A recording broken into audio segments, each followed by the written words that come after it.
Power star Pawan Kalyan తాజా చిత్రం Harihara Veeramallu AM Jyothi Krishna Krish Jagarlamudi ఈ సినిమాకు దర్శకత్వం వహించారు.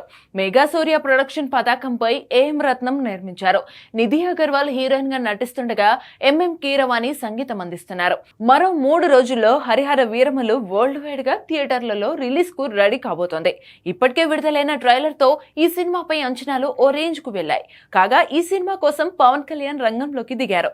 హరిహర వీరమల్లును తన వంతు బాధ్యతగా తీసుకుని ప్రమోషన్స్ చేస్తున్నారు. అందులో భాగంగా హైదరాబాద్ లో మీడియాతో ముచ్చటించారు. అలాగే హైదరాబాద్ లోని శిల్పా కళావేదికలో భారీ స్థాయిలో ప్రీ రిలీజ్ ఈవెంట్ నిర్వహిస్తున్నారు. ఈ ఈవెంట్ లో పవర్ స్టార్ తో పాటు ఇరు రాష్ట్రాల సినిమాటోగ్రఫీ మంత్రులు కూడా హాజరు కానున్నారు. అలాగే 22న మంగళగిరిలో అక్కడి మీడియాతో సమావేశం నిర్వహించనున్నారు. ఆ తర్వాత ఈ నెల 23న విశాఖపట్నంలో హరిహర వీరమల్లు ప్రెస్ మీట్ నిర్వహించబోతున్నారు. ఇలా వరుస ప్రెస్ మీట్స్ తో హరిహర వీరమల్లు సినిమా ప్రమోషన్స్ లో రాజకీయంగా బిజీగా ఉంటూనే తన బాధ్యతగా సినిమా ప్రమోషన్స్ లో పాల్గొంటున్నారు AP deputy CM Pawan Kalyan. దీంతో మెగా అభిమానులు ఫుల్ ఖుషి అవుతున్నారు. ఖచ్చితంగా ఈ సినిమా హిట్ అవుతుందనే నమ్మకంతో ఉన్నారు.